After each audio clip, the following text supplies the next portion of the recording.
Hi, this is Noah Martin. I'll be giving my informative speech for Professor Jackie Boucher-Moore. What if I told you that one of the most influential conservationists was a man named John Muir, and yet most of you probably don't know who that is. He's one of the earliest advocates of the national park idea and its most eloquent spokesman. John was born in Dunbar, Scotland, and moved with his family to a Wisconsin farm in 1849. Muir's father was a harsh disciplinarian and worked his family from dawn to dusk. Whenever they were allowed a short period away from the plow and hoe, Muir and his younger brother would roam the fields and woods of the Wisconsin forest. John became more and more the loving observer of the natural world. Muir attended the University of Wisconsin and made fine grades, but after 3 years, he left Madison to travel the northern United States and Canada, picking up odd jobs along his way.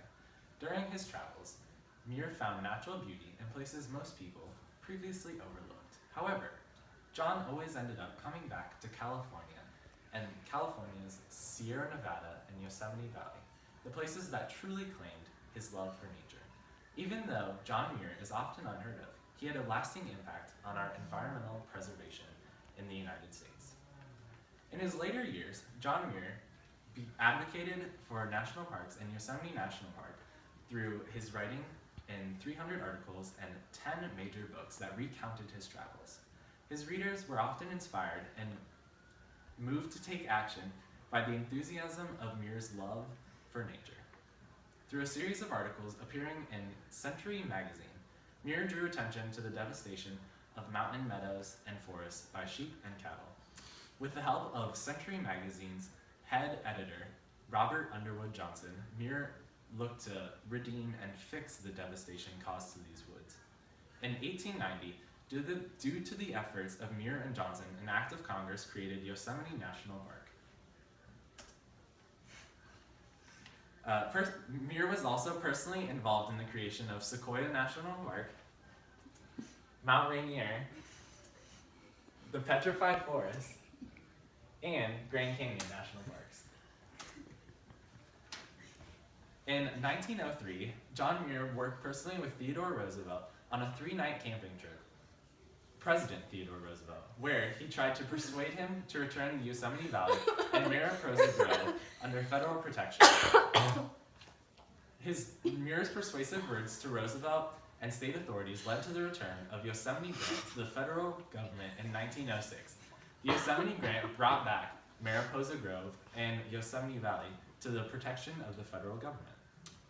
This trip had a lasting impact on President Roosevelt and his efforts to create a plan for conservation in the United States. John Muir also made a lasting impact by founding the Sierra Club for future protection of Yosemite National Park. The Sierra Club was founded in 1892 by John Muir and his supporters, as they were looking to continue preservation and protection of the environment. John Muir served as the club's president until his death in 1914. The Sierra Club is now the world's nation's largest and most influential environmental organization, with more than 2 million supporters and active members. Their successes range from protecting millions of acres of wilderness to helping pass the Clean Air Act, the Clean Water Act, and Endangered Species Act. They recently made history by leading the charge to move away from the dirty fossil fuels that cause climate disruption and toward a clean energy economy. John Muir was perhaps this country's most famous and influential naturalist and conservationist. He taught the people of his time and ours the importance of experiencing and protecting our natural heritage. His words have heightened our perception of nature. His personal and determined involvement in conservation remains an inspiration for environmental activists everywhere. John Muir said it nicely when he stated, "The battle for conservation must go on endlessly. It is part of the universal warfare between right and wrong." Thank you.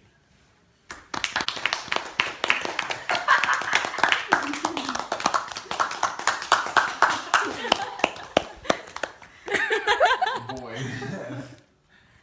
What a conversationalist.